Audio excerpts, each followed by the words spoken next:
Sí, Bueno, no, pero arrancamos. Edgardo tenía una consulta. Ah, no, ¿qué ibas a decir? Lo de grabar. Perdón, listo. Estamos. Sí, sí, esa nada más.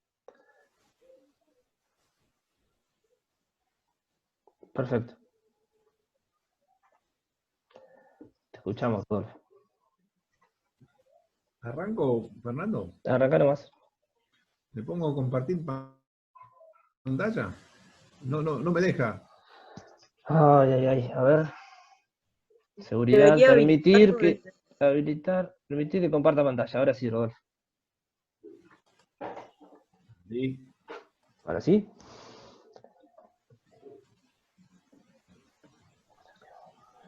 Ahí estamos. Sí. Ahí se ve.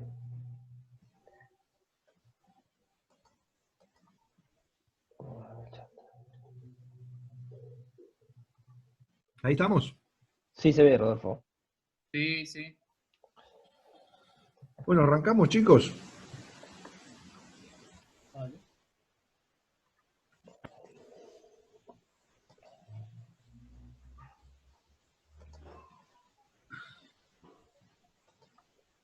Bueno, a ver.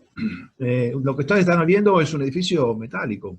¿Me escuchan todos? Va, no sé si me escuchan, seguramente me deben estar escuchando. Si no, alguien Sí, te que... escuchamos. Sí, Sí, se escucha. Sí, se escucha. Sí, se escucha perfecto. Nosotros estamos escuchando. Perfectamente. Bueno, dale, gracias, chicos. Bueno, lo que ustedes están viendo ahí es un edificio emblemático que está hecho acá en el país. Está en la calle, bueno, ahí lo tienen, Diagonal Sur y Belgrano. En el edificio de la ex Somisa. Hoy me parece que está el jefe de gabinete de la Nación, ahí en ese edificio. Este fue un edificio que hizo la empresa Somisa, Somisa era la empresa nacional de producción de hierro. Entonces, en determinado momento, por allá por el año 66, que lo tienen ustedes ahí, hizo un concurso de anteproyectos que lo ganó este arquitecto muy reconocido, Mario Roberto Álvarez, en el país, y propuso esta estructura, que fue una estructura, bueno, vuelvo a repetir, emblemática para, no solamente para el país, sino para Latinoamérica. Es el primer edificio en altura, metálico, que tiene unas características singulares. Bueno, una construcción industrializada, una fachada abierta, una fachada que hasta el momento todas las fachadas eran de mampostería, comienzan las fachadas vidriadas. Estoy hablando de hace aproximadamente, ¿no? Ustedes lo tienen ahí, 50 años atrás. Luces libres, disponibles, que nos permiten las estructuras metálicas mucho mayores que las convencionales, que nos permitía el hormigón armado. Un edificio de 10 plantas, 3 subsuelos, con helipuerto. Un edificio, digamos, muy particular que se instaló para un poco demostrar la capacidad de la construcción en acero. Ese edificio obviamente lo hizo una empresa, que era la empresa monopolizadora de la construcción del acero en el país, que era Somisa. Somisa es, las siglas de Somisa, o eran, porque ya no existe más Somisa, Sociedad Mixta Siderúrgica Argentina. Y era una integración nacional, con mayoría nacional, pero también privada, para la fabricación del acero.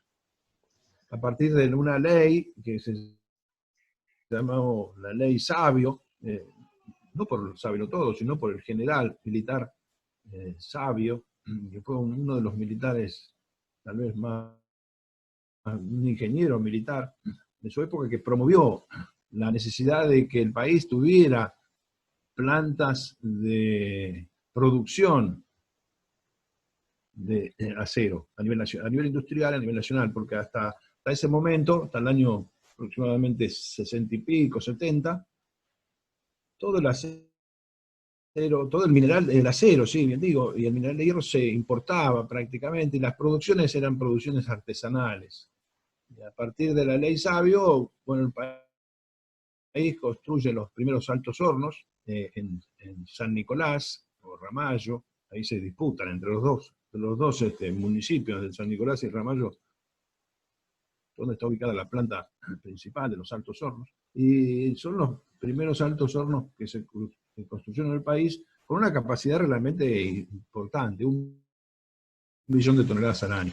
Las plantas que existían hasta ese momento eran plantas más artesanales, plantas de menor valor. Entonces el Estado, a través de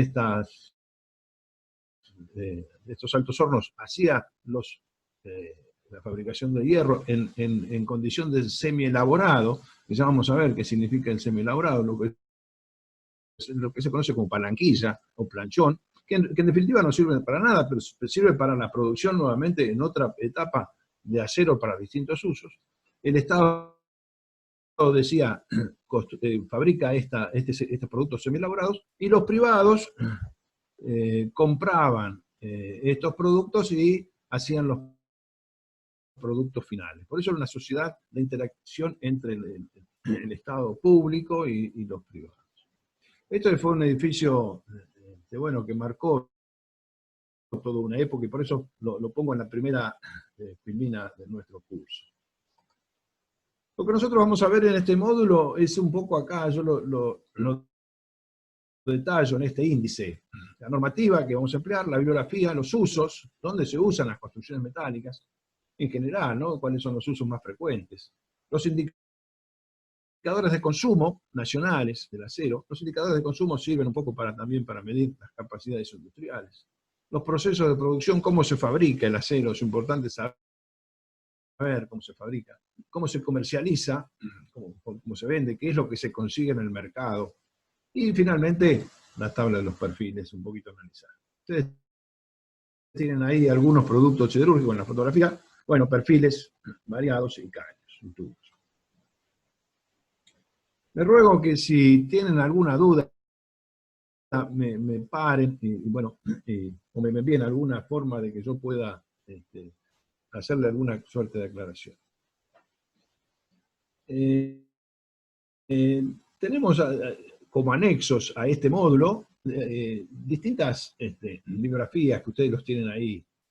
En principio, indicadores de consumo de acero, que son estadísticas que se van consiguiendo año a año. En general, estas estadísticas son de instituciones como al acero, o instituciones relacionadas con la fabricación del acero. Después hay otro libro de cuándo construir en acero. O sea, uno cómo sabe que construir en acero es conveniente o no es conveniente frente a otras posibilidades de soluciones. Nosotros no decimos que siempre hay que construir en acero.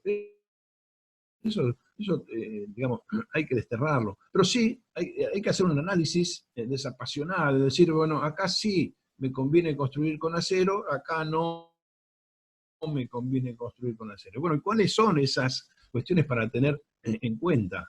Que cuando me conviene una cosa o la otra. Bueno, acá este ingeniero brasileño, Fernando Piño, de la empresa Jefao, hace esta suerte de análisis de situación en cada caso. Las normas IRAN, la U500, 1 y 2, son las normas de clasificación de calidad de los aceros. Las calidades de los aceros, con qué resistencia tienen los aceros, cómo sé que voy a tener un acero de determinada calidad. Bueno, esto es una norma que básicamente le fija a los fabricantes características mínimas de entrega de distintos materiales. Y después hay otro anexo al Plan Siderúrgico Nacional del ingeniero Salvador San Martín. Esto, bueno, es un poco la historia, esto del general Sabio, y cómo se creó, cómo se fue creando nuestra industria siderúrgica nacional finalmente hasta los últimos años. Para el que le interese la historia, por ahí les puede interesar. Ahora, por distintas condiciones, básicamente, las empresas privadas tienen a cargo la fabricación de los aceros, y se han un poco repartido los mercados, ¿no? Y entonces ahí tenemos los mercados de productos planos. Los mercados de productos planos, hoy los tiene, digamos, una forma, si me permiten, entre comillas, monopolizada la empresa Techin, a través de distintas plantas. y los productos no planos, que son los perfiles, los productos no planos los tienen desarrollados a través de la empresa Asindar, que es de un grupo brasilero, que a su vez es de un grupo ArcelorMittal, que es de Luxemburgo. Y bueno, también se ha incorporado otra empresa importante en el país, que es la empresa Gerdau, que trabaja con productos nacionales. Pero bueno, hoy finalmente les quiero decir, son todas empresas privadas las que se dedican a la fabricación del acero. Después algún libro adicional, el manual Sidor. Sidor, bueno, era o es, ya no sé cómo llamarla, si era o es. Sidor es la siderúrgica del Orinoco, la siderúrgica que tenía Venezuela. No sé si tiene, me parece que no está produciendo en este momento, pero Venezuela tenía una siderúrgica bastante importante, que era este Sidor, y este manual Sidor, bueno, es un poco la demostración de esta decisión que en su momento tuvo profesionales que llegaron a hacer bueno, este tipo de libros y documentación respaldatoria a la tarea de ellos. Y bueno, Sidor estuvo manejada durante un tiempo por la empresa Techin, hasta que, bueno, fue estatizada por allá por el año 2010, me parece, 2011. Y hoy creo que ya no produce más. Después está un librito que es el Manual del Acero en Construcción. Es un clásico, el Stalin-Hochbau.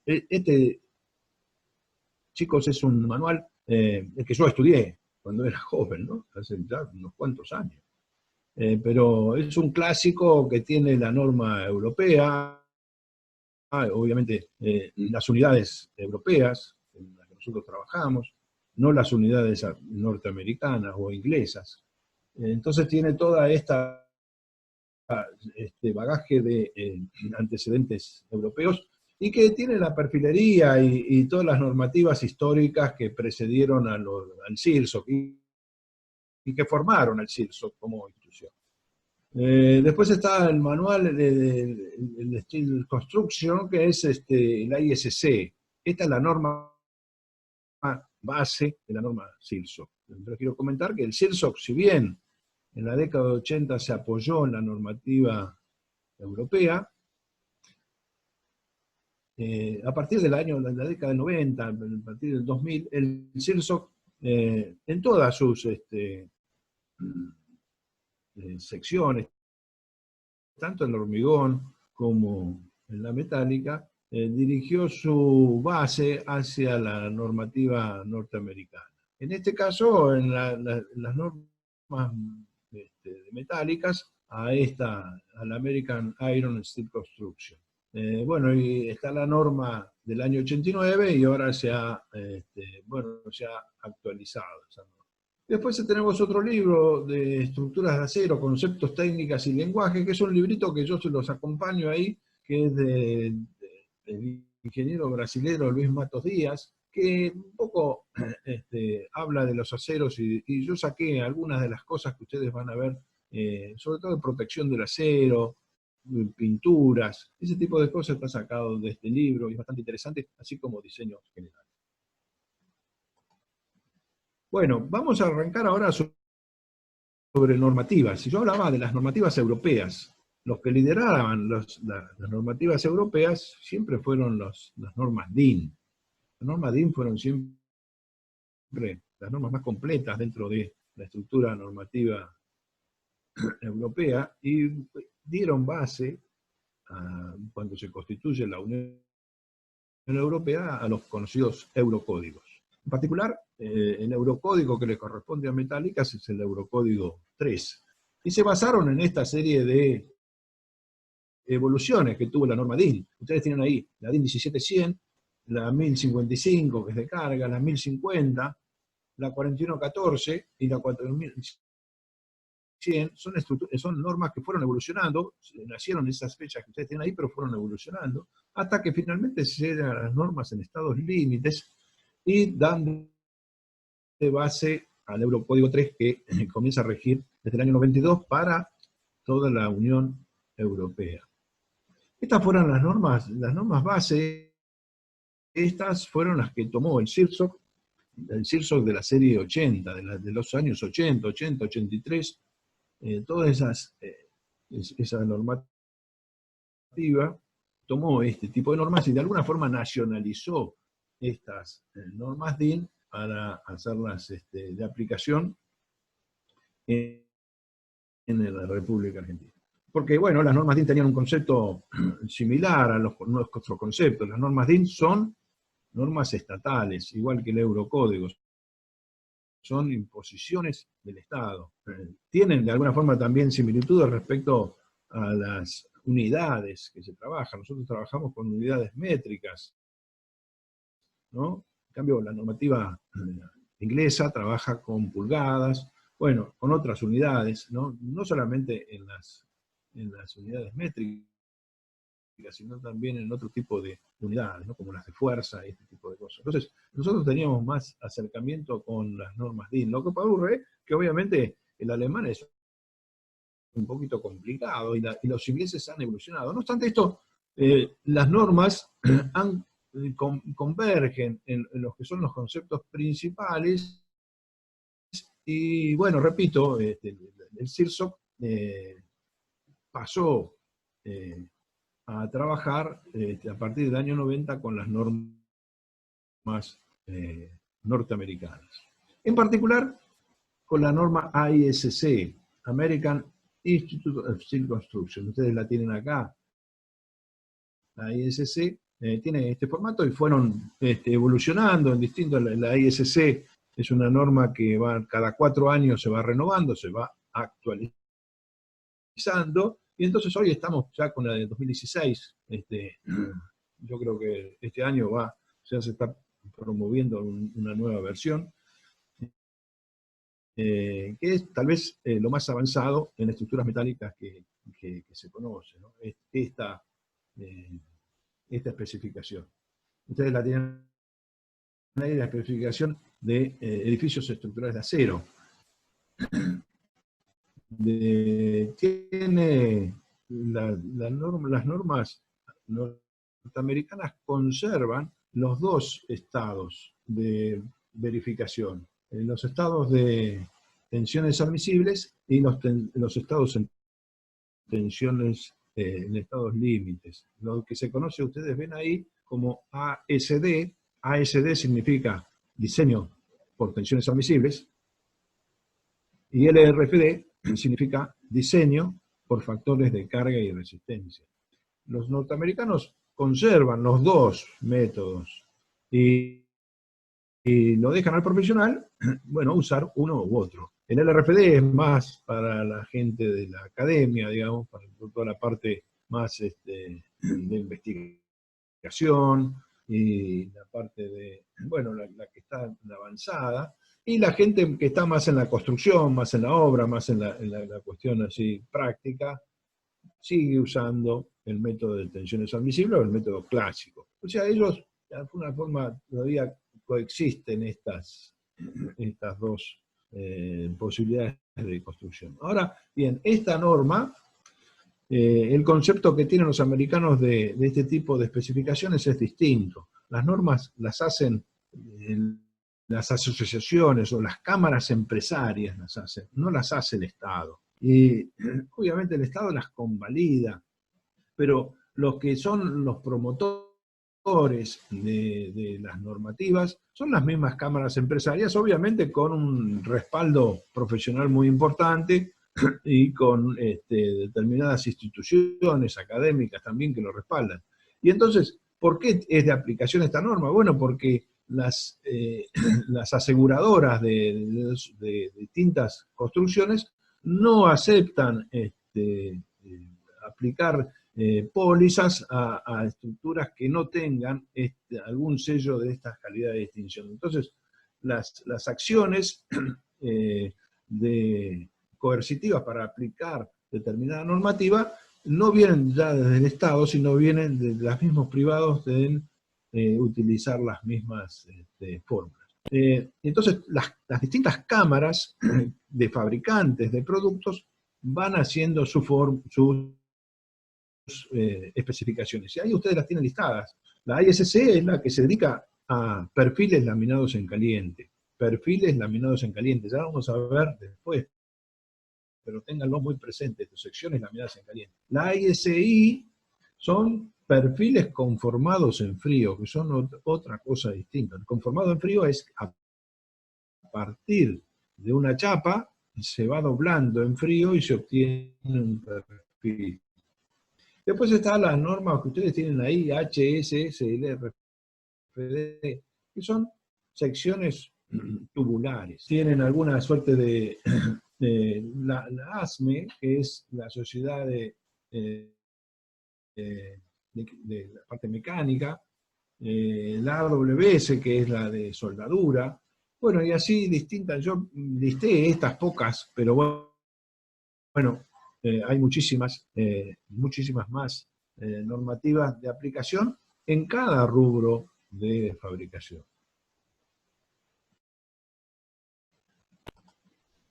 Bueno, y bueno, llegamos a nuestro país, ¿no? Llegamos a nuestro país. ¿Y cuáles son las normas de aplicación en nuestro país?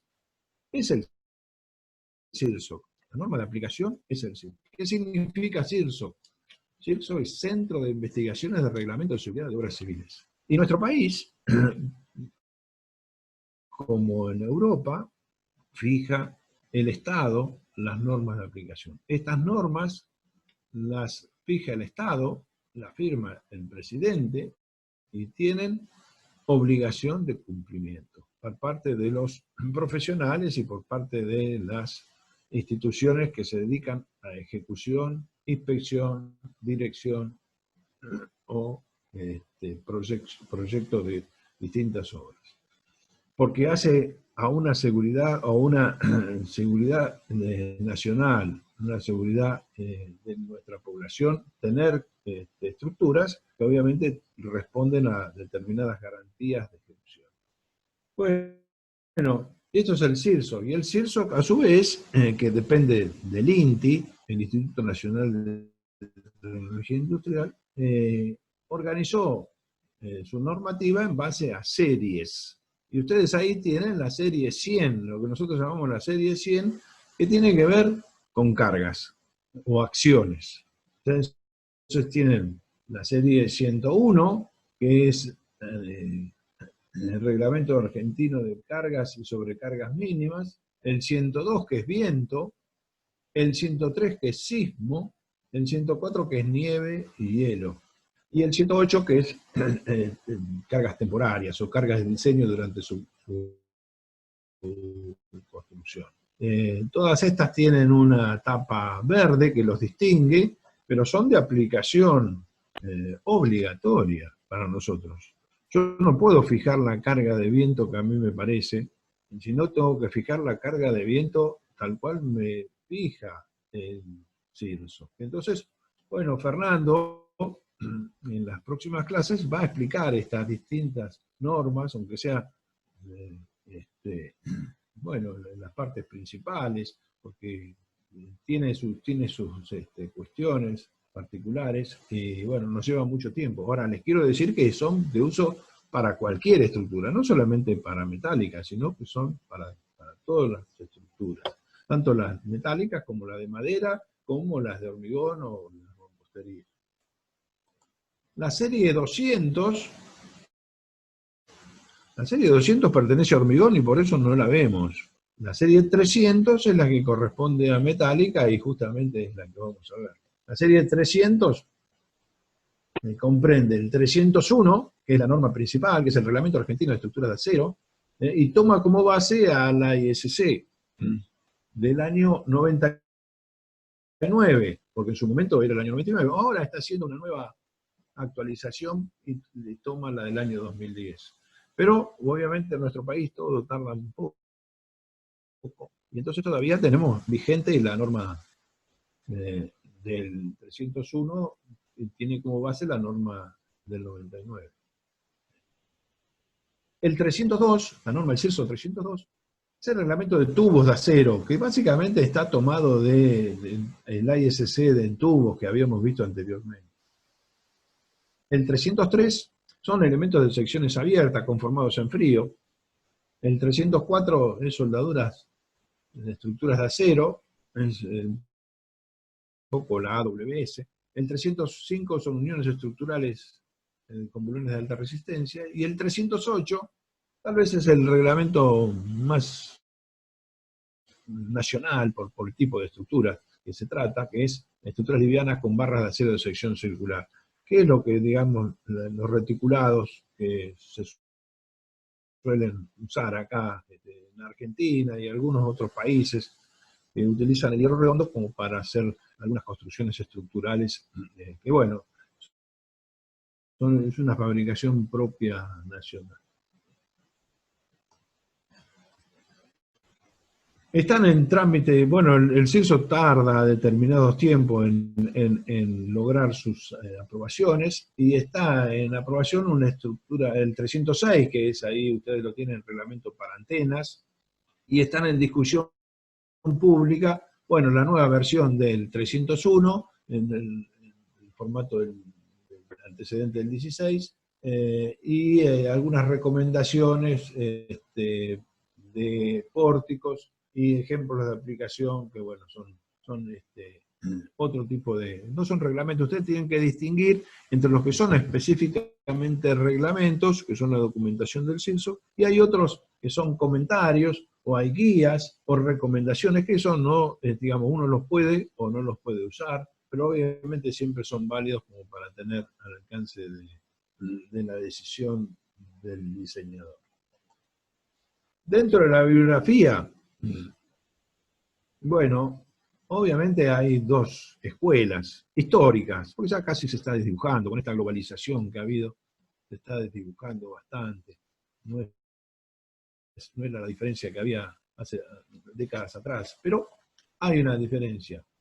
Está la base europea, la bibliografía de base europea, que bueno, yo les comento ahí algunos libros principales. El libro principal es el que les había comentado, el Stahl, que es un libro histórico, pero no por eso deja de tener su importancia. Y después de distintas textos que, bueno, fueron evolucionando en el tiempo y que están en la biblioteca de la facultad y que, bueno, uno puede conseguir. Después la línea norteamericana, que, bueno, uno de los principales, que es el más difundido, es el McCormack últimamente, que se ha vendido bastante, ha hecho varias ediciones últimamente. El McCormack en los dos métodos, en el método LRFD y en el método ASD, es el más difundido, pero el Johnston es bueno, el Bowles también es bueno, y bueno, hay uno de acá, de Archidor, que ya lo había comentado anteriormente. Todo esto está basado en la normativa norteamericana.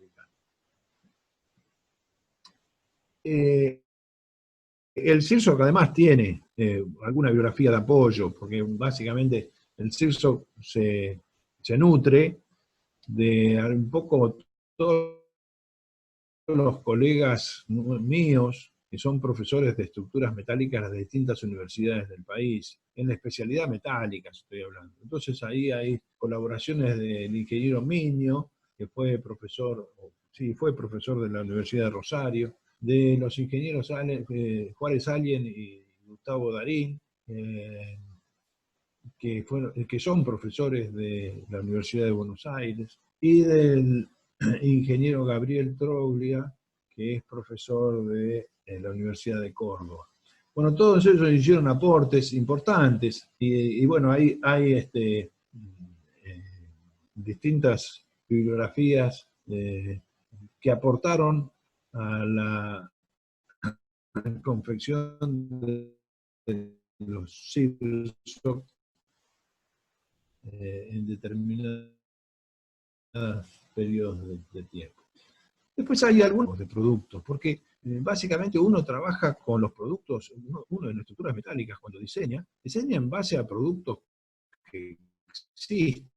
Entonces, cuando uno tiene que diseñar, tiene que proponer un perfil, después alguien tiene que ir a comprar ese perfil y encontrarlo en el mercado nacional estoy hablando, y bueno, tiene que saber lo que existe en el mercado nacional, porque hay muchas tablas, Pero bueno, a veces las tablas son para perfiles que tienen otro desarrollo, como los norteamericanos o los europeos, pero al país llegan determinados productos, no llega una variedad tan importante. Entonces, tenemos que saber, y por eso está, vuelvo a reinsistir, el catálogo de productos siderúrgicos que nos dice, bueno, este producto sí se puede conseguir y este producto no se puede conseguir. Entonces uno hace el diseño o no lo hace con ese determinado producto.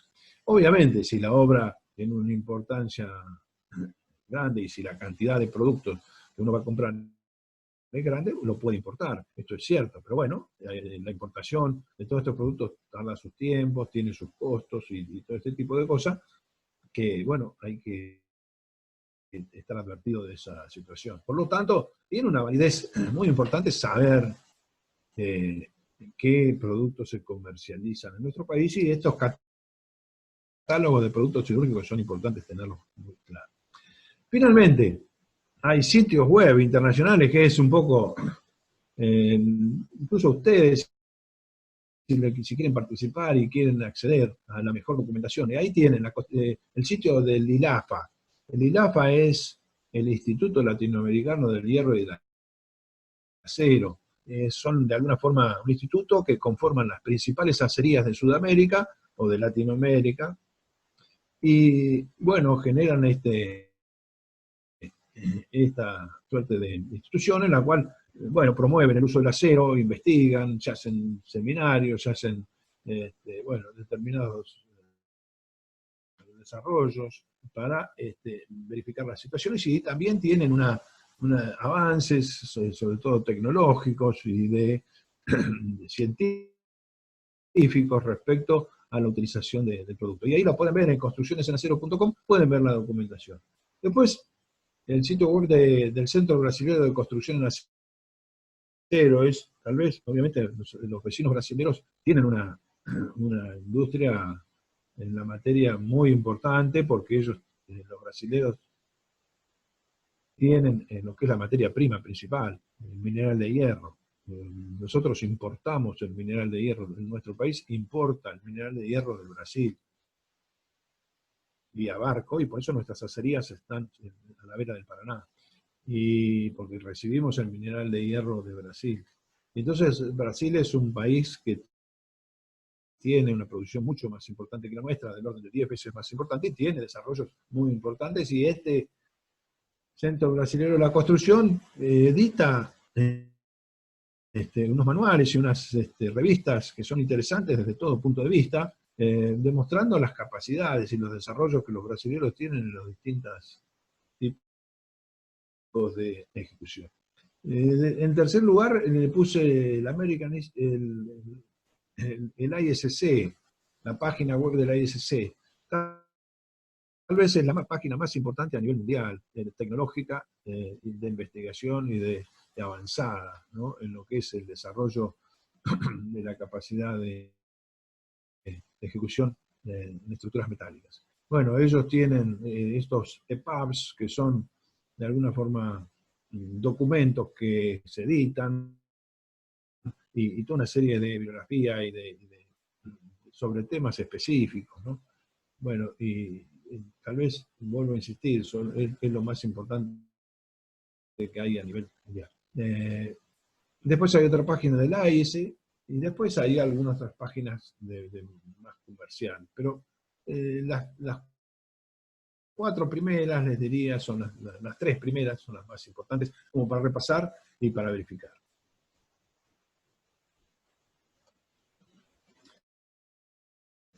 Bueno, no sé si estamos hasta acá. ¿Cómo venimos, Fernando? Se me durmió. Bien, bien. Queda poco en la reunión, me parece. Bueno, ¿queda un poquito? Sí, me parece que sí. Hice otra reunión que no tiene sala de espera. Si quieren usamos esta o podemos pasar a la otra ahora después. La puse acá en el chat. Así no tengo No, que andarla tenemos que admitiendo. seguir, ¿eh? Por Tenemos que eso digo, vamos seguir. a tener que reactivar. Y la Bueno, duda es, ¿cómo venimos hasta acá, chicos? ¿Tengo algunas preguntas? ¿Cómo estamos? Bien. bien, Bien, bárbaro. Bien, bien. bien, bien. Bien, Bien, bien, todo bien. Bueno, me alegro. Chicos, miren que ahora se nos termina, o sea que yo voy a seguir. Esperemos tener otra este, etapa de 40 minutos y ahí terminamos. Y un poco le doy un poquito de velocidad. No sé si estoy muy rápido, muy lento, si se entendió. Sí, porque no veo. No, se Bien, entendió una perfecto. consulta. Si quieren que profundice en alguna cosa, háganmelo saber, chicos, por favor. Una consulta, ahora nos unimos al link de la clase que mandaron al chat o al que nos estábamos uniendo antes. Me Vamos, mandaste ahí. vamos a unirnos a la del chat, Rodolfo, así no tengo que andar esperando la sala de espera y estoy gestionando todavía esta no es de las de CBG. ¿Cómo es, Fernando, que me cambiaste? Te cambié el link, Rodolfo, ahí está en el chat. ¿Me cambiaste qué? Te cambié el link que tenés que entrar a la próxima clase. Ah, tengo que entrar en otro nuevo. ¿Y cómo me lo hiciste saber? Está en el chat de acá de la reunión, ahora te lo envío al WhatsApp, si no. O al... Entonces tengo que salir de acá. Ahora salimos, queda 1 minuto 10, por eso les decía, finalizamos esta y vamos a la otra que entran derecho los chicos y no tengo que estar con sala de espera ni demás. Bueno, ¿Podés abrir déjame el que chat, salga Rodolfo? porque no veo nada. Y porque tenés que sacar la pantalla, sacate la pantalla. Ahora. Ahora sí, tengo que ahora sacar en la la llamada de Zoom, sigue sin chat, en la barra de abajo, chatear. ¿En cuál decís? En la barra de abajo, donde están todas las opciones del Zoom, tenés que, primero arriba tenés que dejar de compartir. Hay un botoncito rojo. Ahora la tengo arriba. Claro, tenés que dejar de compartir. Tengo que dejar de compartir. Sí, dejar de compartir. Bien, Ahora. ahora sí. Ahora. Ahí donde dice chatear está el link de la próxima reunión. Ah, sí, acá te veo. Bordo, bueno, finalizamos esta y vamos a la otra entonces. Bueno, dale. ¿Ya ¿Listo? nos podemos ir? Vale. Y queda menos de 1 minuto, sí. Finalizo entonces. Perdón, ¿ya guardamos este mail para mañana, por ejemplo? No, Este no. mail, este link. No, porque no es recurrente. Voy a hacer una por el CBG. Para mañana se los voy a enviar por mail y la voy a colgar en el CBG. Calculo que hay un acceso a la cátedra donde hay como un portal, notificaciones, avisos, creo que se llama. La voy a dejar el link ahí para mañana. Tengo Ok. que hacer una cuenta Zoom con el mail de la facultad. Primero, estoy en eso.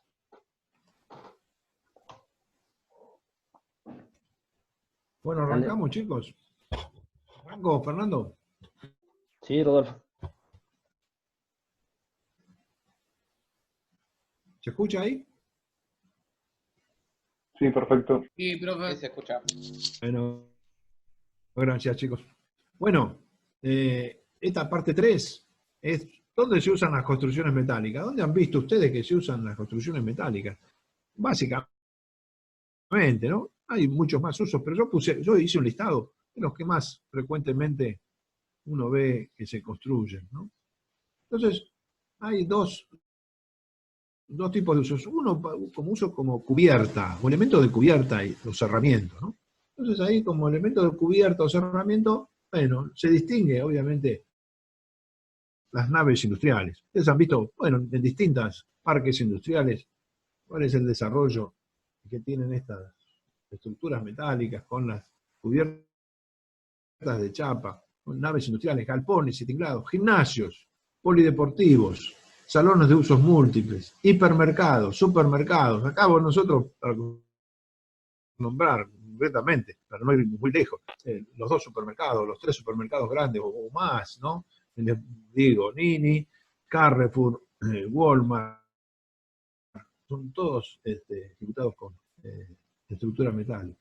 Salones de exposición, estaciones de transferencia de pasajeros, hangares, aleros para estaciones de servicio, templos, silos para almacenamiento de granos, galpones climatizados, cerramiento de locales comerciales. Puede haber, vuelvo a repetir, puede haber algunos más.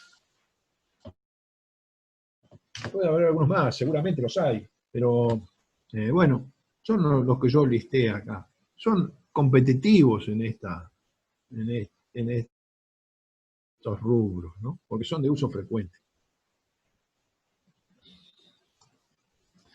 Acá tienen, por ejemplo, el hangar número 5 en Ezeiza. Este hangar tiene aproximadamente una luz de 100 metros, 100 metros por 80, me parece que era de fondo.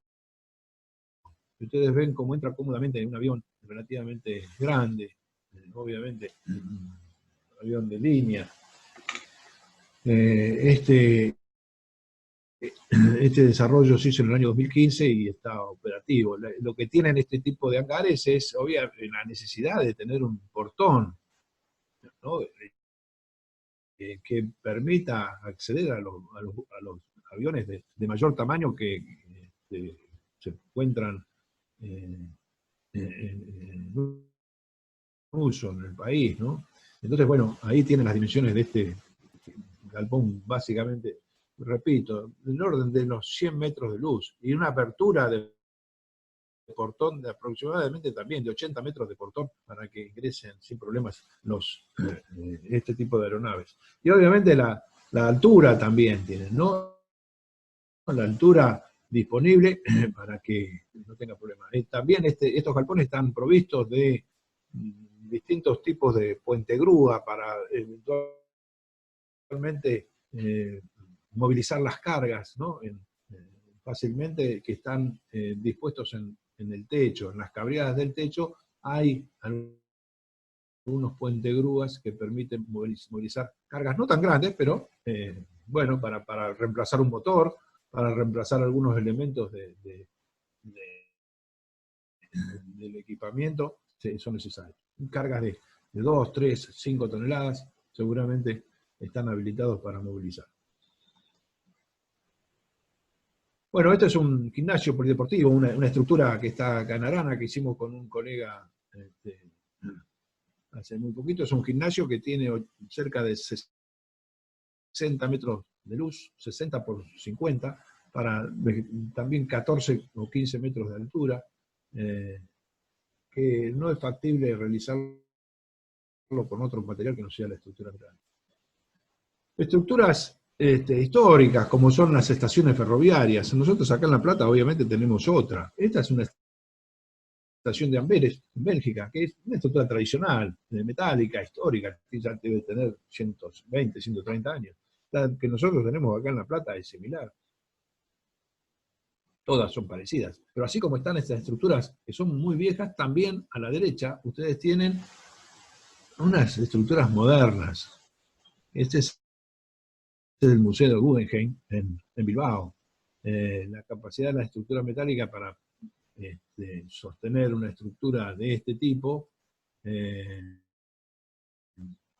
singular, realizada con chapa de titanio, que bueno, refleja las posibilidades que tiene este material. Y por eso remarco las estructuras viejas, históricas, y las estructuras modernas también.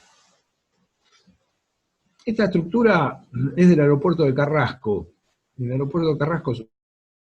Uruguay, obviamente. Y la puse porque es una de las posibilidades que demuestra la estructura de acero. Esta estructura de acero se fabricó en Santa Fe, en la provincia de Santa Fe, y se llevó en barco a Uruguay, y se montó en barco a Uruguay. Estas son las posibilidades que tiene la estructura de metálica de fabricarse en algún determinado lugar, con un control relativamente estricto de su construcción, y después montarse en diversos lugares. Y en los desarrollos que, bueno, el país tiene en algunos sectores, permiten hacer esta suerte de intercambios, no solamente provinciales, sino también internacionales, ¿no? Como es este caso. En la Unión Europea esto es frecuente. Estructuras que se fabrican en España se venden en Francia, en Alemania, en Italia, en cualquier lado. Y por lo tanto, las normas de ejecución tienen que estar, digamos, aprobadas y consolidadas, para que uno, cuando vende determinado producto, sepa cuál es la garantía y el control de ejecución que tiene cada caso. Estos son hipermercados. Bueno, en el caso de los que los había, se denominan grandes superficies. Son estructuras relativamente livianas, porque resuelven aproximadamente en el orden de los 20 kilos por metro, 15 kilos por metro cuadrado, unas estructuras de luces muy importantes, y que de alguna forma, alturas importantes, nos dan una posibilidad de cobertura también interesante. Las pendientes que se están usando, gracias a la hermeticidad de las cubiertas, hace posible que tengamos prácticamente grandes superficies con pendientes del orden del 2%. Que esto ha cambiado un poco la tradicional forma de las estructuras metálicas, de tener que hacer pendientes fuertes, porque las chapas tenían una determinada dimensión.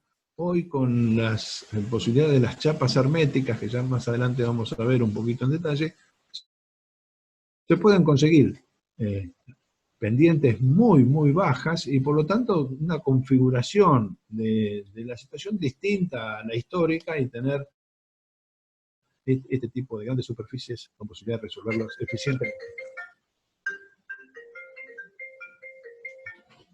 Un segundo.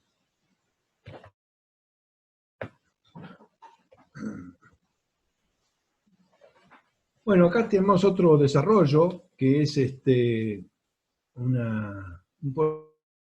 polideportivo en Loma de Zamora. Bueno, esto es algo que hizo la municipalidad. Loma de Zamora es una estructura de aproximadamente 40 metros de luz, porticada, ¿no? Y bueno, son pórticos repetitivos, aproximadamente cada 7 metros, 7 metros 50, y de alguna forma consolida una estructura simple y muy efectiva y muy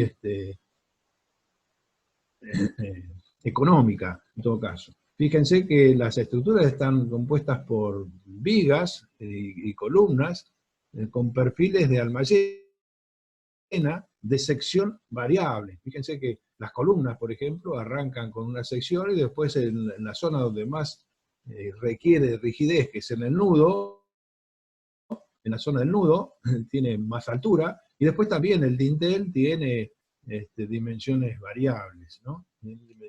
Pero todo esto está construido con una especie de perfil electrosoldado, constituido por chapas, ¿no? Una chapa de ala, una chapa de alma y otra chapa de ala, que son soldadas y convenientemente unidas para conformar finalmente un pórtico, en este caso articulado en los apoyos. Hay secciones más resistentes en los nudos y en la parte superior de la cableada. Esto, de alguna forma, da una posibilidad de ejecución muy eficiente y muy ventajosa frente a otro tipo de soluciones. Bueno, se complementa la estructura de este pórtico con las correas. Ustedes tienen en el otro sentido, en el sentido longitudinal, tienen correas separadas aproximadamente cada metro 20, metro 50, y en función de la chapa de techo. Después hay aislaciones que permiten el acondicionamiento para distintos tipos de aclimatación y ruidos sin sonorización, que mejoran la condición de habitabilidad del recinto. Bueno, ¿cómo estuvimos hasta ahí? Bien. ¿Está bien? Bien, muy bien. No, bárbaro. Bueno, ahora vamos a ver otros usos de las construcciones metálicas, pero no ya como cubiertas, sino como estructuras. Como estructuras. Hasta ahora vimos cubiertas, es decir, elementos de cerramiento. La estructura sirve como, obviamente, para contener a la... Pero también hay otro tipo de funciones de las estructuras metálicas como estructuras mismas. Y ahí tenemos, y después vamos a ver algunas fotografías de las siguientes. Instalaciones industriales, plataformas, escaleras, soportes. Bueno, muchas de estas hay, ustedes obviamente conocen la destilería de acá de La Plata, y muchas de estas construcciones están ahí, estas plataformas, instalaciones industriales. La industria necesita, de alguna forma, para todos sus procesos, necesita estructuras de soporte, de elementos industriales. Y bueno, ahí están una cantidad de elementos en los cuales se manejan estructuras metálicas. Almacenaje de mercaderías, parrales, torres autosoportadas, torres atenzonadas, tanques elevados, tablestacas, puentes, viviendas, edificios en altura y cartelería.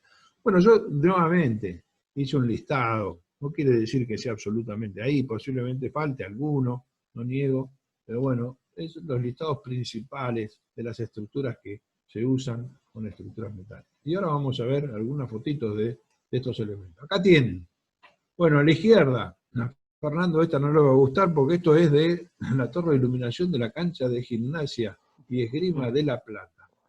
Es una torre compuesta por un caño, un tubo de 900 milímetros por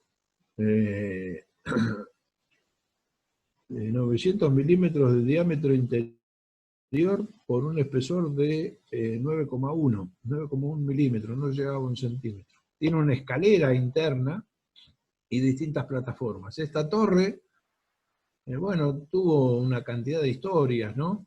Se trasladó, pero se utilizó el mismo elemento estructural. Se amplió porque el estadio cambió, y entonces hubo que sacarla, hubo que reconstruirla, pero se utilizó, y eso, la estructura metálica es bastante versátil, y permitió, bueno, incorporarle más focos, tenía 22 y ahora tiene 36, se cambió la altura y se utilizó la misma estructura.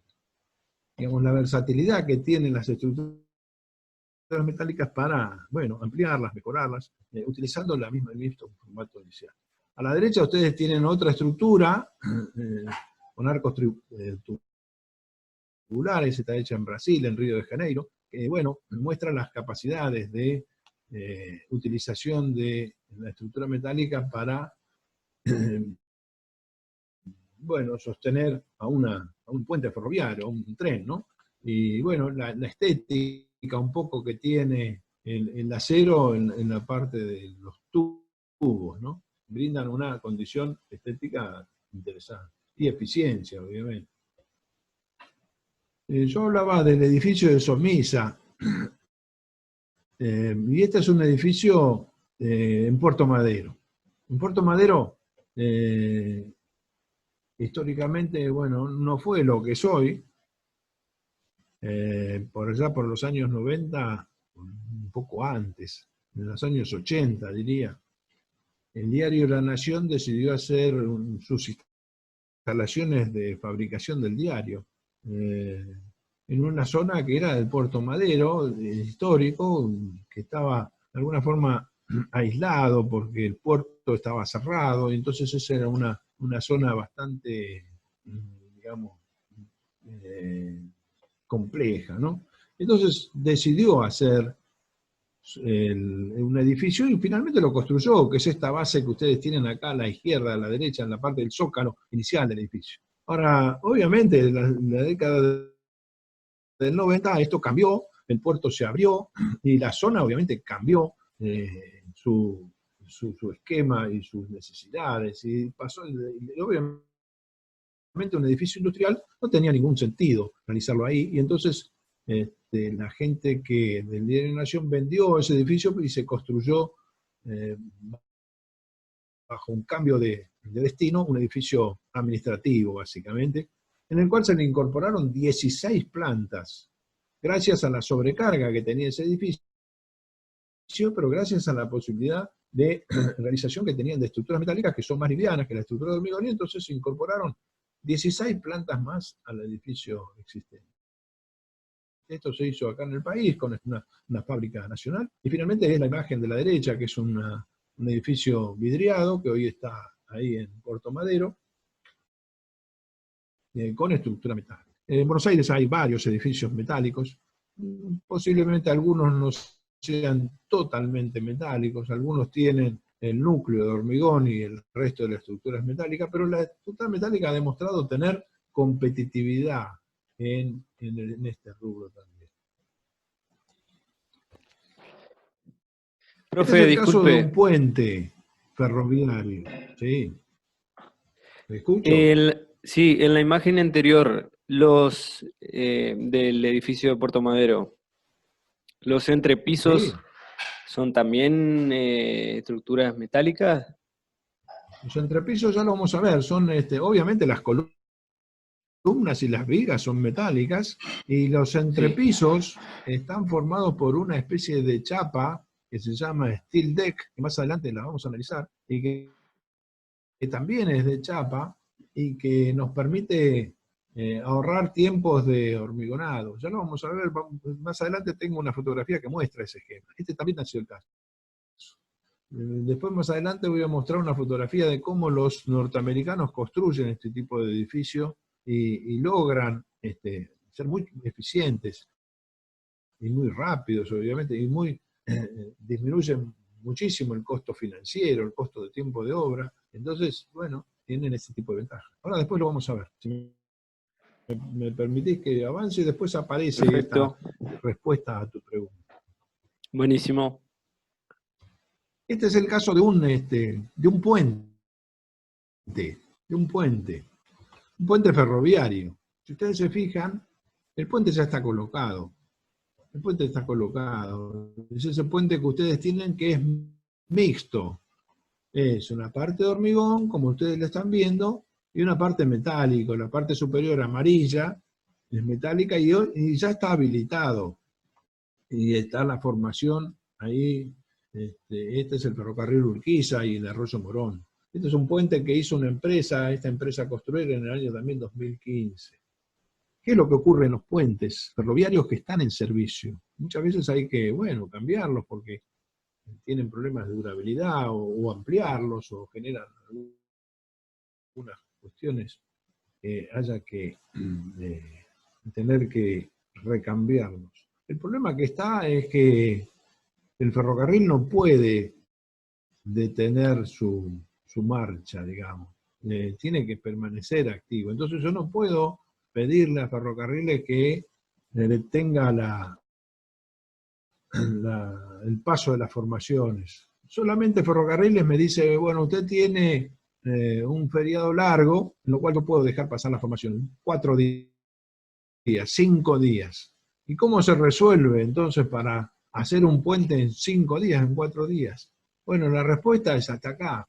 En esta plataforma que ustedes ven ahí un poquito más desprolija, se construye el puente. Ahí se construye el puente, paralelo a la zona de vías.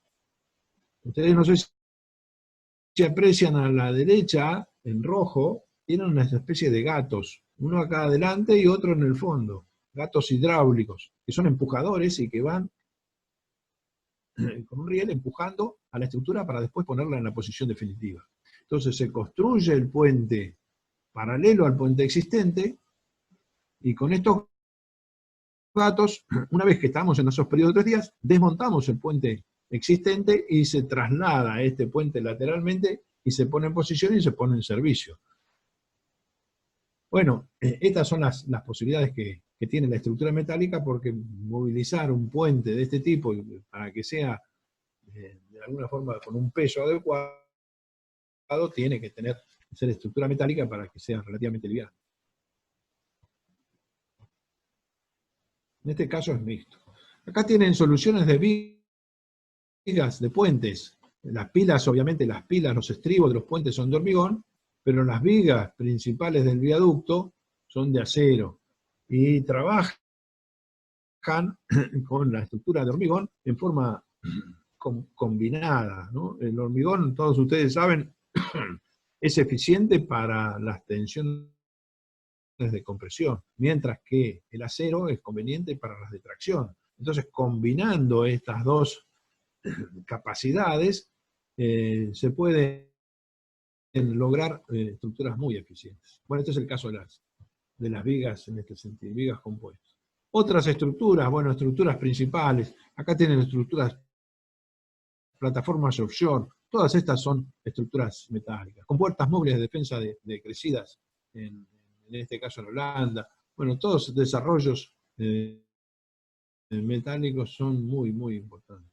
Son todas estructuras metálicas. Puentes. Este es un puente emblemático en Bilbao.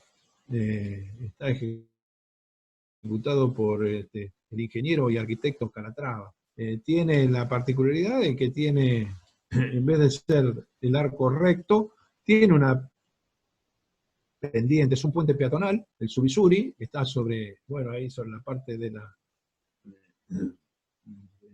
centro de Bilbao, y que ha sido una característica, bueno, particular de esta reconversión que tuvo la ciudad de Bilbao.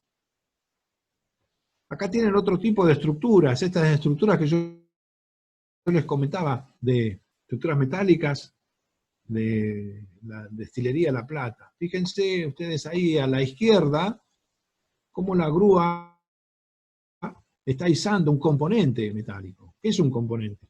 Y es un tramo de la estructura, ¿no? Las estructuras se fabrican en el taller en tramos.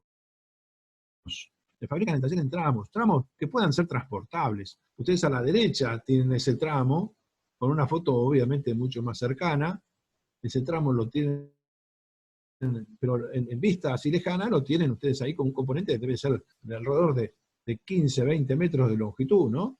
Con su peso importante y que se iza, que se está izando y se lleva a posición por medio de estos equipos mecánicos. Son módulos prefabricados. Estos módulos prefabricados se hacen prácticamente todos en taller. Entonces, el taller lo que permite es una construcción de mayor calidad, tanto en las soldaduras, como en las uniones, como en la preparación de superficies y la cobertura de pinturas y todo este tipo de cosas. Se transporta y se lleva a obra y después se monta. Se monta en módulos.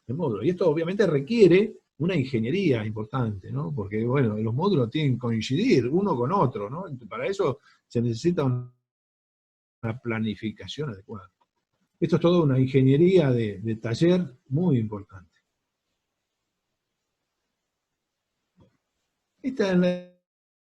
Esta figura es un caso, y acá viene un poco la respuesta que me hizo algún alumno, que no me acuerdo el nombre ahora, pero es un caso típico de cómo construyen los norteamericanos los edificios, ¿no?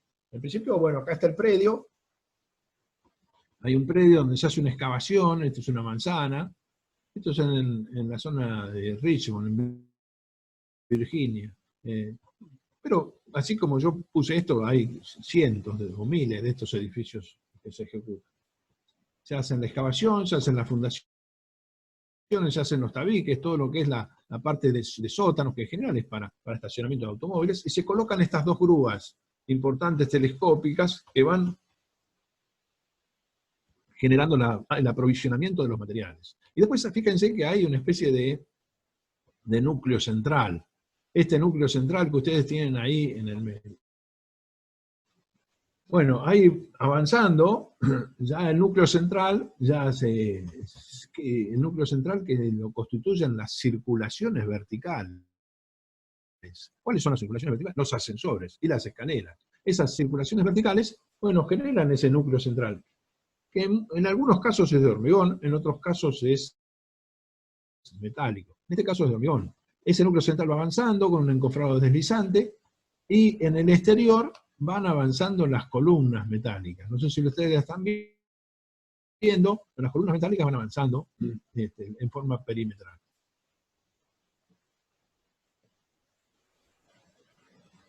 Toda la alimentación se hace a partir de estas torres que están ubicadas convenientemente para abastecer de materiales a la obra.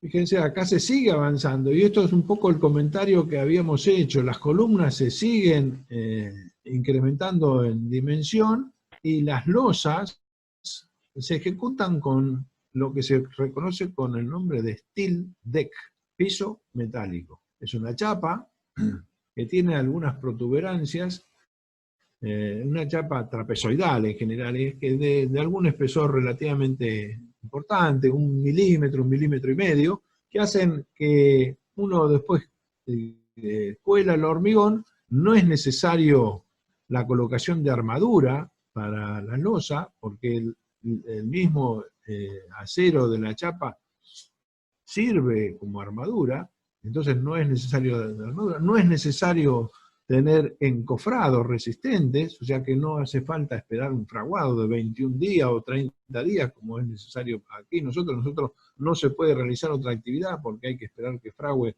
20 días. Entonces acá estos no requieren ningún fraguado porque no hay apuntalamientos, hay disposiciones de las vigas y de las correas, de las vigas principales y de las vigas secundarias, de modo que no haya necesidad de apuntalamientos. Entonces se puede ir avanzando en forma muy rápida sin esperar el fraude.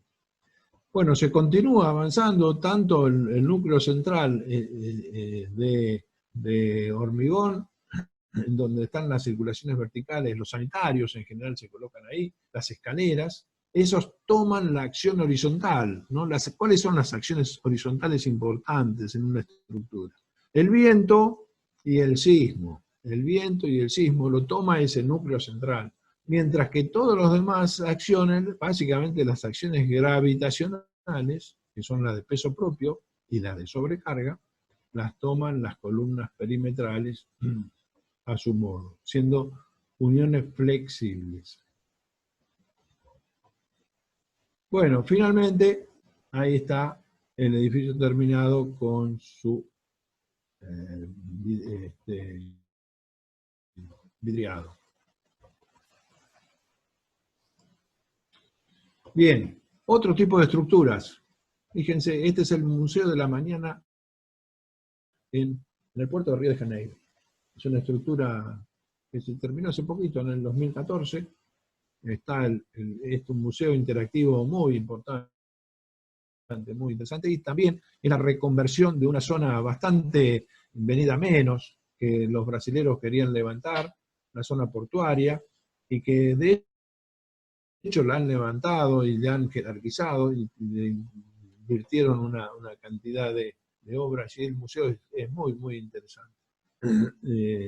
Bueno, esta obra también es del arquitecto e ingeniero Calatrava. Es una construcción en acero formidable.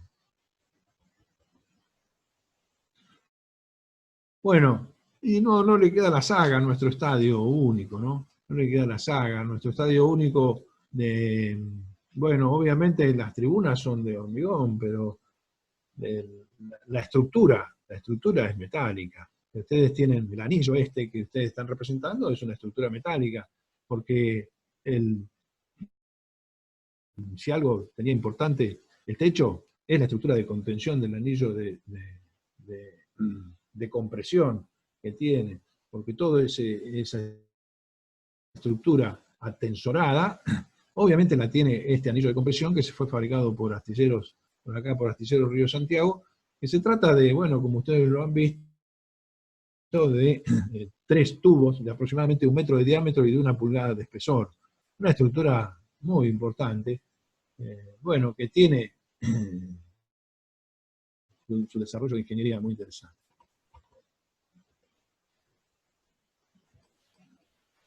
Bueno, ustedes ahí tienen esta estructura tensorada, en las cuales los tensores finalmente convergen en este anillo de compresión, que es la estructura principal del edificio.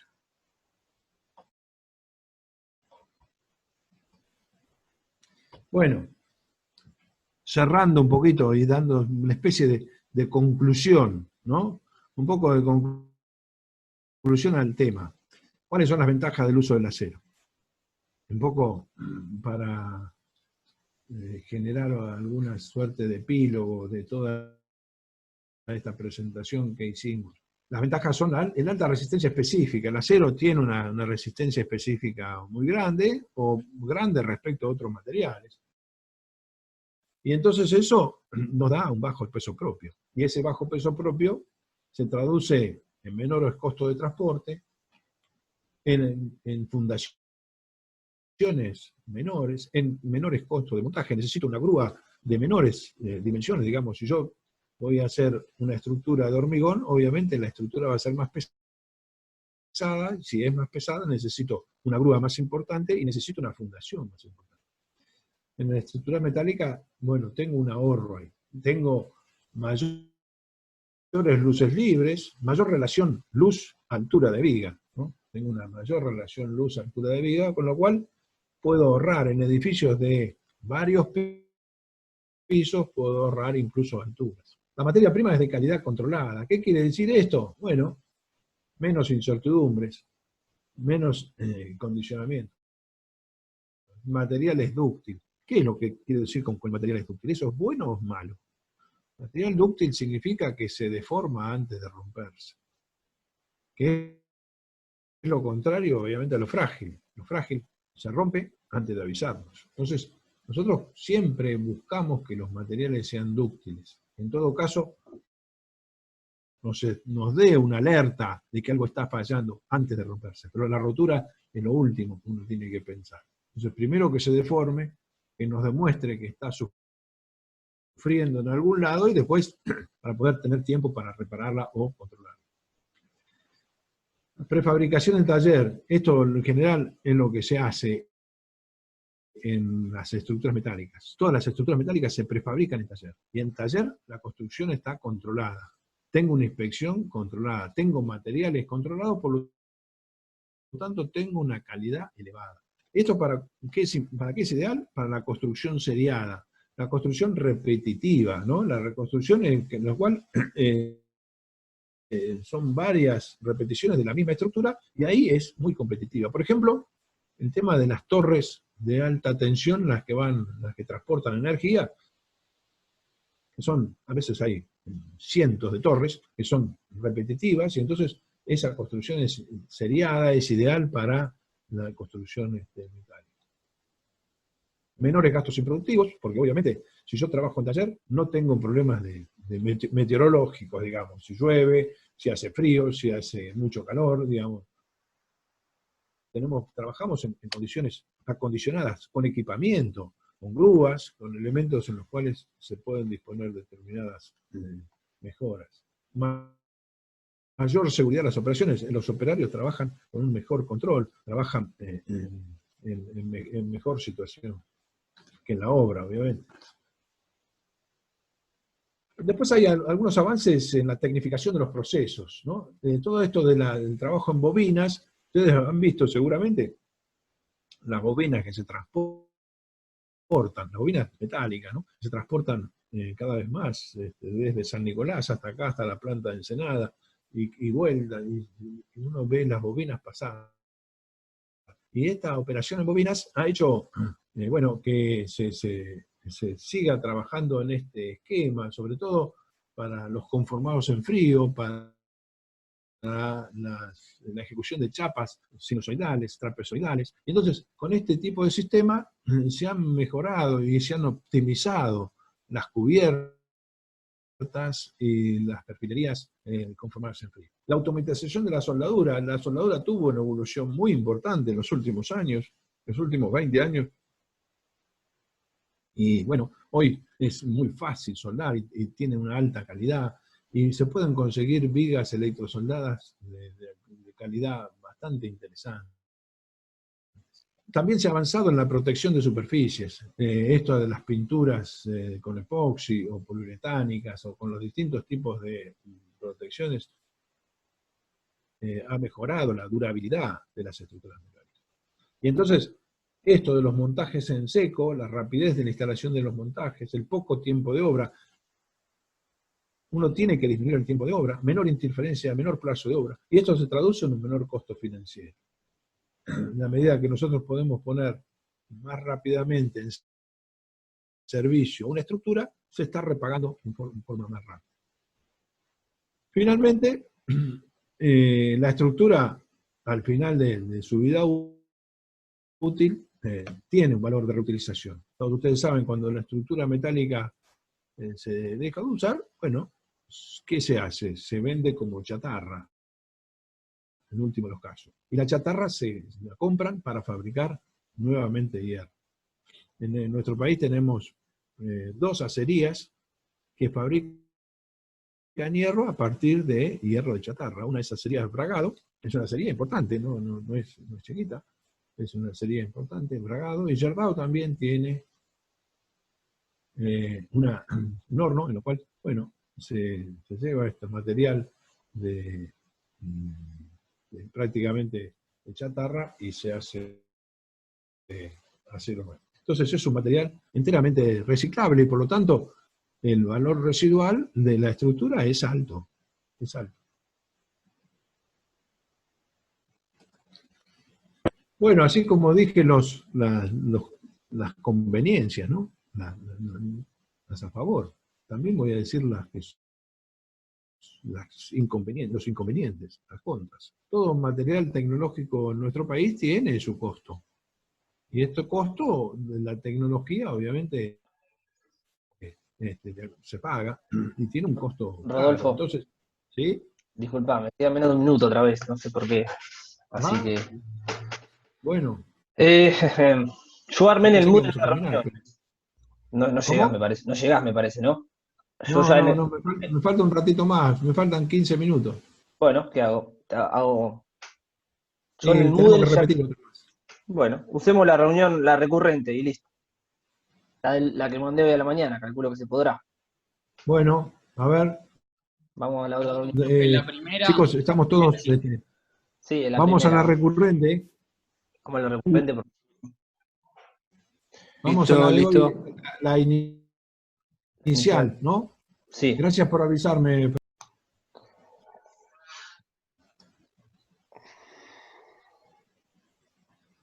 Estábamos por acá, me parece, ¿no? Fernando, ¿estamos? Sí, se ve, a ver. Veamos en la vista del explorador, a ver. No abrió todavía el PowerPoint, ¿puede ser?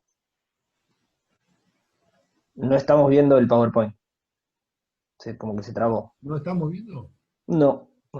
Tenés que volver a compartir y explicarle al Zoom que querés compartir de vuelta el PowerPoint. La ventana que tiene el PowerPoint. ¿Ahí no está? A ver, yo lo tengo trabado. No sé, los chicos. Acá tengo, Está congelado. favor de dejar esta ventana de aplicación compartida. ¿Qué es eso? ¿Cómo dice? Favor alejar esta ventana de la aplicación compartida. ¿Por qué no dejas de La voy a compartir? dejar de aplicar, ¿no? Sí, deja de aplicar y Voy voy de compartir. a aplicar. Ahora sí, estábamos por ahí, los inconvenientes. ¿Ahora? Bien. Ahora sí.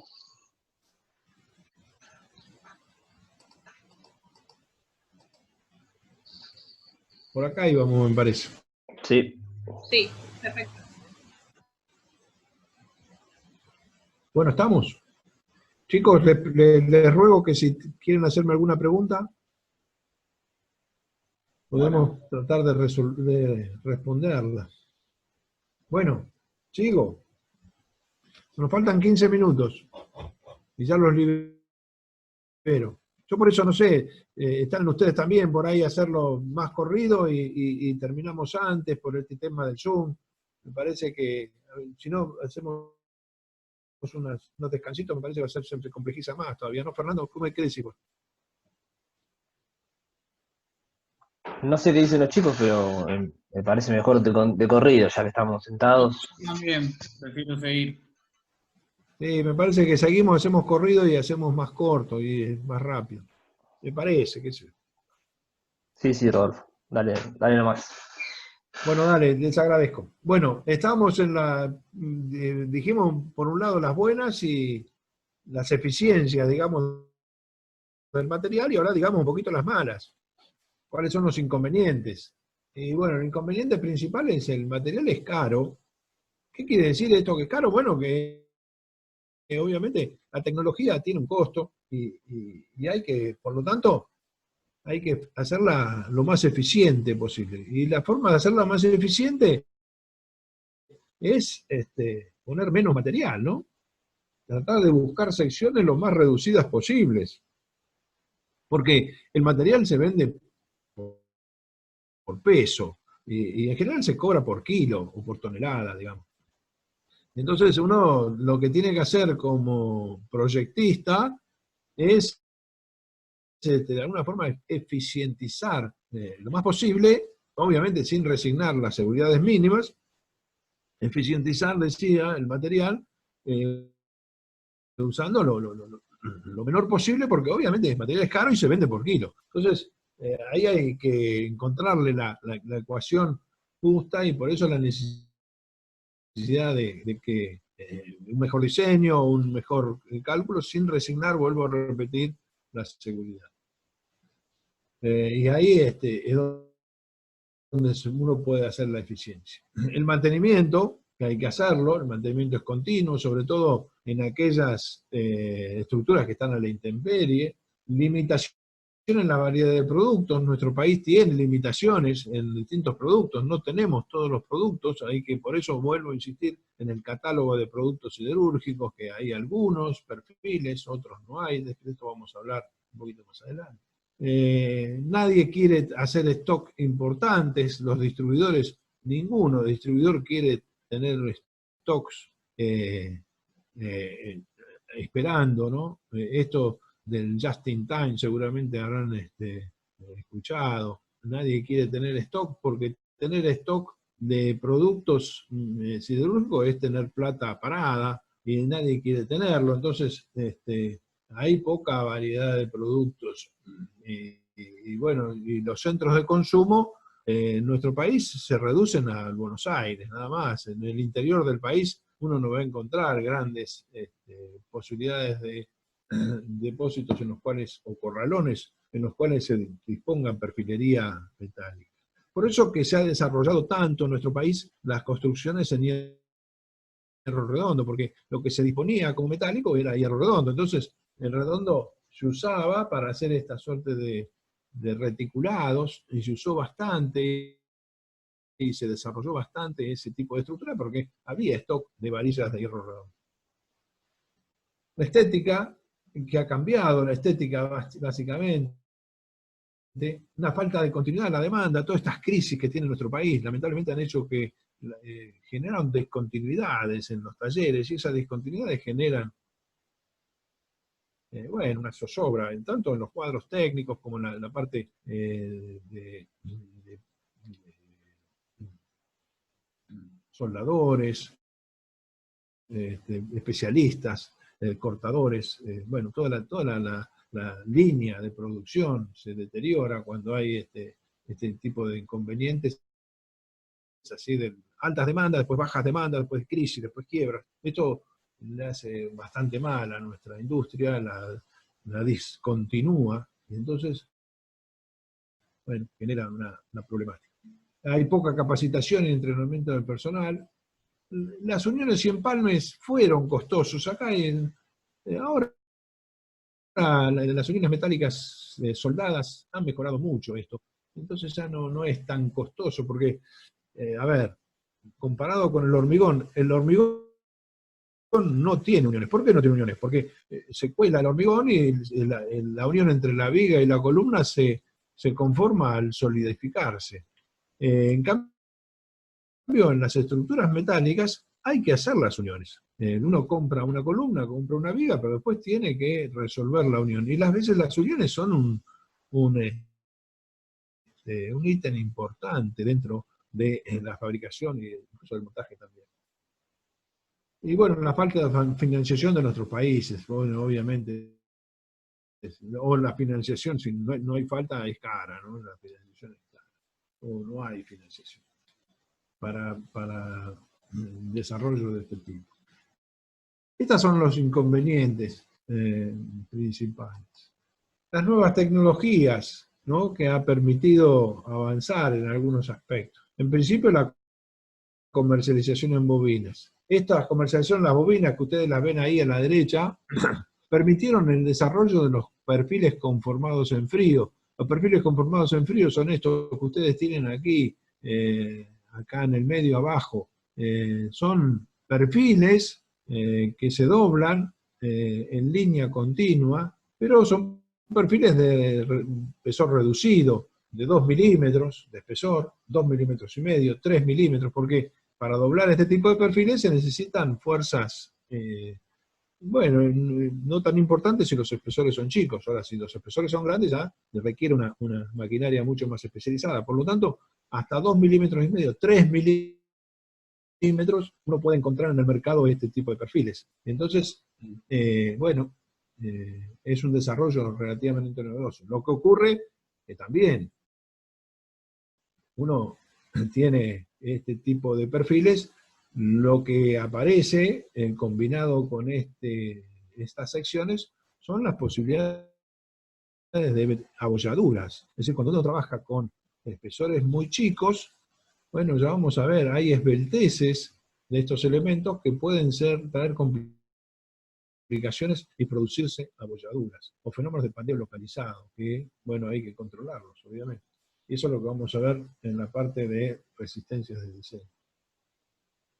El conformado en línea continua, entonces dijimos, era una de las cuestiones. La perfilería de chapa soldada y tubos es otra solución. La generalización del uso de soldadura. Los esquemas de protección con epoxis y la mecanización en taller de montaje. Bueno, todas estas son los avances que ha habido, sin duda. Bueno, y el resultado es este. El resultado es este, ustedes lo tienen a la vista aquí. Esto es un puente, yo los muestro siempre, porque parece simple, ¿no? Pero este es un puente en curva, un puente vehicular en curva. No se consigue este puente en curva con una estructura de hormigón. Esto se puede hacer nada más que en estructura metálica con estas posibilidades. Y con esta liviandad de ejecución. Es un puente del orden de los 60-70 metros de luz. Bueno, estructuras de ingreso al subte, en este caso al Río de Janeiro. Estructuras bastante más complejas, ¿no?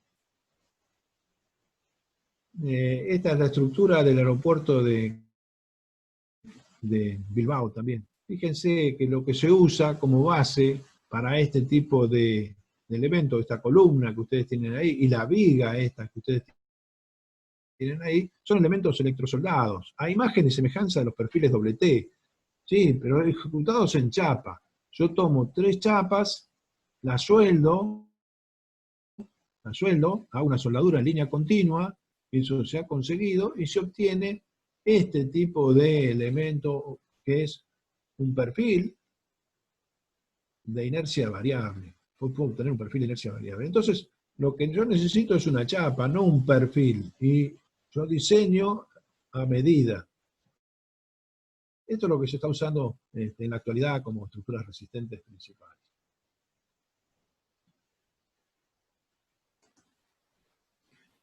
Bueno, la estructura metálica tiene una nueva aceptación con la arquitectura, ¿no? La arquitectura moderna. La arquitectura moderna, todos ustedes saben, tiene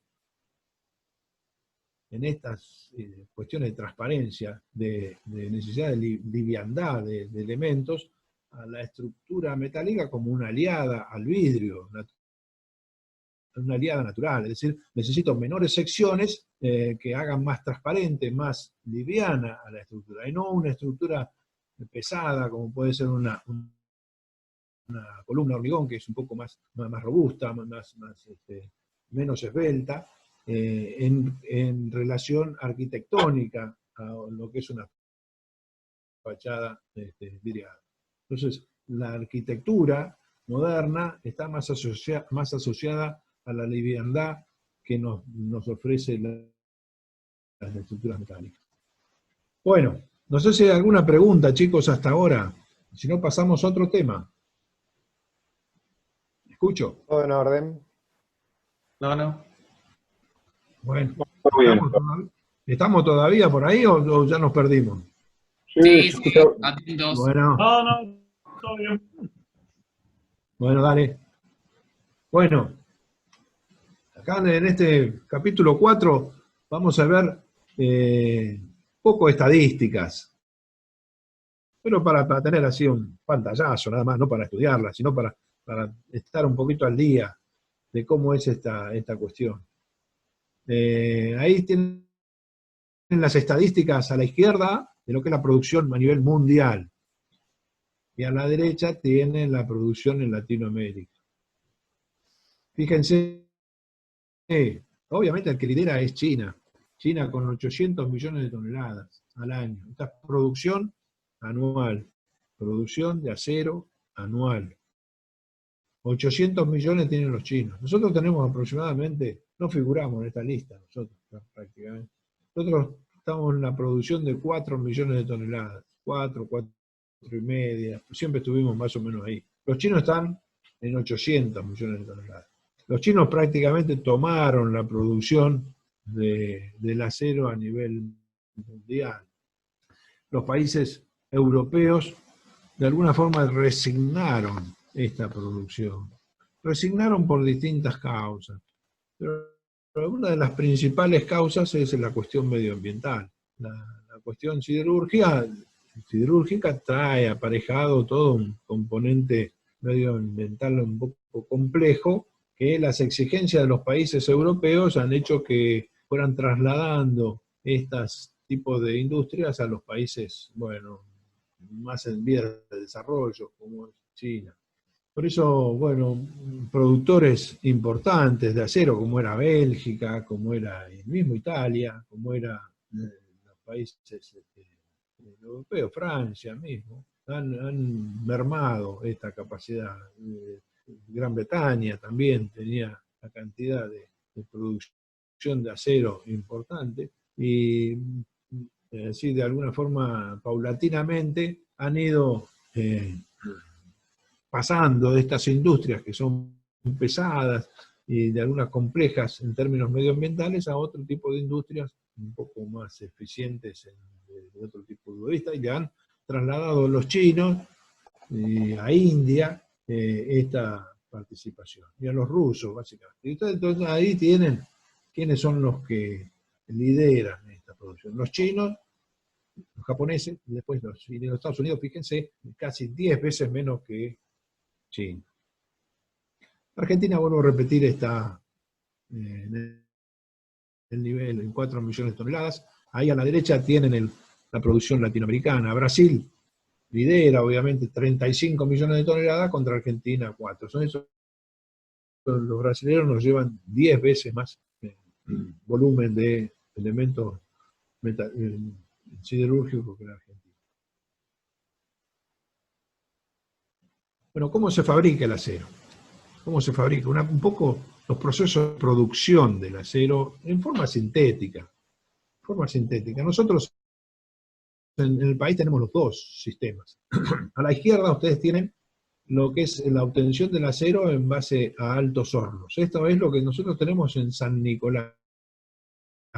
En San Nicolás tenemos 2 altos hornos, cada uno fabrica aproximadamente 1 millón de toneladas año, y consiste en este alto horno, que ustedes tienen ahí en la figura central, que se alimenta con mineral de hierro, que se importa de Brasil, y carbón. Bueno, se incorpora acá al alto horno y se produce lo que se conoce como el hierro a través de lo que es una colada continua. Lo que se produce en San Nicolás, que actualmente lo explota la empresa Siderar, que es del grupo Techín, son planchones. Esta chapa que ustedes tienen acá, que se denomina planchón, es una chapa, un componente, un semi-elaborado. Vuelvo a repetir, no se olviden de esta palabra, semi-elaborado. Es una chapa de aproximadamente 15 centímetros de alto por 1,20 m de ancho por 12 metros de largo, que sirve para fabricar productos planos. San Nicolás produce planchones y a partir de ahí se producen los productos planos. ¿Cuáles son los productos planos? Los tienen un poquito más abajo. Las chapas laminadas en caliente, las chapas gruesas, las bobinas. Y con eso se fabrican todos los productos planos. Del otro lado, de este lado, tenemos lo que se llama la acería eléctrica. Esto lo tiene hoy en la Argentina en la planta de Villa Constitución, de Asindar, un horno eléctrico de arco. Se alimenta a través de, también, en general se alimenta a través de hierro o chatarra, con algunas adiciones, y lo que se obtiene es lo conocido como palanquilla. Palanquilla es este material que ustedes tienen acá, que es una sección cuadrada aproximadamente de 20 por 20 centímetros por 20 centímetros por 12 metros de longitud, que es un semilabrado que permite fabricar perfiles o barras, perfiles, elementos lineales. Por eso se distingue del planchón. El planchón es planos, mientras que la palanquilla son barras. Por eso el mercado siderúrgico se ha dividido en dos grandes sectores. Uno de los productos planos y otro de los productos de barras. Barras para hormigón o barras para perfiles metálicos también, o alambres o todo este tipo de cosas.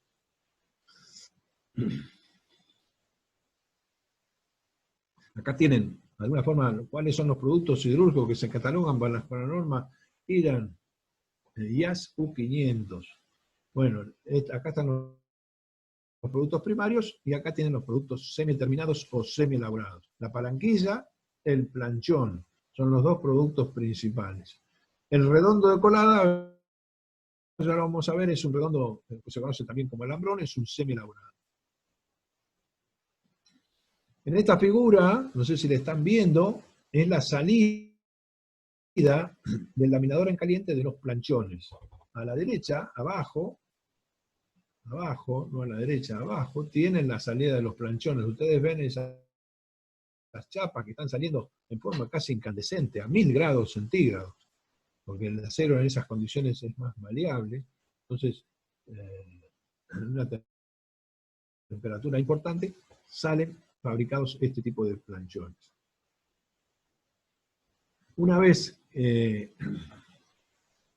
se han fabricado, pasan a distintas laminadoras. Para laminarlos hay que calentarlos, hay que llevarlos a temperatura de aproximadamente también 1000 grados centígrados, y con eso se consiguen a través de estos rodillos afinar y laminar, lo que se dice laminar, es decir, pasar mediante presiones sucesivas, ir dando espesores más comerciales. Entonces se obtienen chapas. Ustedes tienen acá las chapas de múltiples pasadas que se ha hecho este laminador en caliente, ¿sí? Se obtienen finalmente las chapas.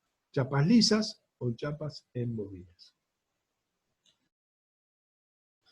Este es un laminador en línea continua, un laminador de chapas en caliente. Uno ingresa el planchón a la izquierda, ingresa el planchón obviamente en caliente para poderlo moldear, porque si no las fuerzas, si uno esto lo quisiera hacer en frío, necesitaría fuerzas impresionantes para deformarlo. Entonces esto se calienta para poder laminarlo más fácilmente, se calienta y entonces se va reduciendo el espesor por las sucesivas pasadas de los rodillos, hasta obtener un espesor en el cual puede ser enrollado en bobinas. Y ustedes tienen acá, finalmente, el producto final, que es la bobina. El producto final es la bobina. Abajo a la izquierda tienen una foto de ese laminador en caliente que está en San Nicolás. Y finalmente el producto final es esta bobina, o las bobinas estas, que son aproximadamente de un peso de 10 toneladas cada una, que son las que se transportan y se comercializa para diversos usos. Ya vamos a ver después cuáles son los usos. Esas bobinas se les da una segunda reducción de espesor y un restablecimiento de su recomposición, y se obtiene lo que se llama la laminación en frío. Esta laminación en frío es la que se hace acá en la planta de Ensenada.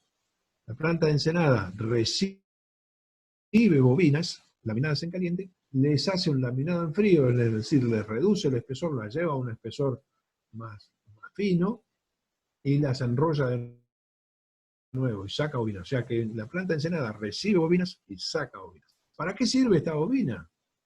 Bueno, sirve para diversos usos. En principio, para los usos por ejemplo, para fabricar elementos de automotores, ¿no? Para la industria automotriz. La industria automotriz toma estas bobinas y fabrica, obviamente, componentes automotrices. La industria de la construcción toma estas bobinas y hace cubiertas de techo. La industria de la parte de la línea, lo que se conoce como la línea blanca, o la línea de electrodomésticos, usa para hacer todos los componentes de elementos de electrodomésticos, valga la redundancia, heladeras, lavarropas, calefones, todo ese tipo de cosas, salen de elementos de bobinas que obviamente se van por distintos procesos, van adecuando a sus distintas necesidades. Las bobinas se clasifican en chapas gruesas, las que son mayores a 4,75 milímetros, y medianas y finas a menores de 3 milímetros. La presentación puede ser en bobinas o en hojas. Fíjense que acá tienen las chapas gruesas, obviamente no se pueden poner en bobinas, y se comercializan en hojas. Esto es básicamente las hojas gruesas, son de uso, por ejemplo, en la industria de los astilleros, como chapa naval. Pero después hay otros tipos de uso para la chapa. La comercialización de las bobinas es como chapa negra, es decir, como chapa como sale sin revestimiento, o se le puede dar un revestimiento de galvanizado, en línea continua. Fíjense, acá en el medio, abajo, ustedes tienen una bobina de chapa galvanizada. Esta bobina la embebió en una protección de zinc y después se volvió a enrollar y se utiliza como bobina de chapa galvanizada. Ahora vamos a ver algunos comentarios de esto. Acá tienen cómo se conformaba históricamente, o cómo se plegaba una chapa, una conformadora de banco, cómo era una conformadora de banco histórica, ustedes la tienen en sucesivas pasadas, cómo se iba conformando un perfil de una carpintería, de un marco de una ventana o de algún elemento de cerramiento en general para edificaciones, cómo se iba conformando, mientras que ahora la conformación es en línea continua.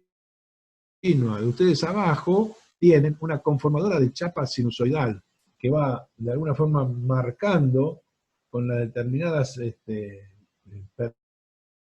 perfiles que se tiene la chapa lisa y se va obteniendo la chapa acanalada. A la derecha tenemos cómo se van ejecutando los caños sin costura. A partir de una chapa se van en sucesivas plegados y después finalmente con una costura de soldadura cómo se obtiene un caño con costura. Es una simple máquina de disposición de línea continua en la cual se obtienen los distintos tipos de cañería. Bueno, estos son los productos terminados, ¿no? Los productos terminados son estos, la chapa acanalada o trapezoidal, revestidas, en general son chapas revestidas, galvanizadas, de ambos lados, con una cantidad de galvanizado que está dado por unas normas, o chapas prepintadas, es decir, con un color que de alguna forma le da una mejora estética. Pero también hay otros tipos de chapas, como son estas bandejas estancas, es decir, hay conformados diversos. También existen estos perfiles estructurales que se pueden conseguir a partir de distintos tipos de dobleces. Todos estos son conformados en frío y son los productos terminados de los planos, de lo que nosotros conocemos de los planos. Productos planos. Aquí también son productos planos, más gruesos obviamente. Esta es una viga a la izquierda. Cómo se fabrica una viga electrosoldada. Es una viga relativamente importante. Fíjense que tiene una altura de aquí aproximadamente, ¿no? Más o menos 1,20 m, 1,30 m de altura. Está el operador a un lado y la soldadura que se está realizando entre el alma, que es la chapa vertical, y el ala. Falta la ala superior. Después esto se gira y se hace el otro ala inferior. A la derecha está cómo Rodolfo, se fabrican a partir de... Sí. Disculpame, escucho? quedan 10 minutos. Yo me retiro un cachito y después vemos Dale. cualquier cosa. Volvemos a iniciar esta, ¿eh? Dale, yo pienso que termino, ¿eh? Dale, Yo pienso dale. que termino. Chau, A la chau. derecha Hasta luego, tenemos hasta mañana.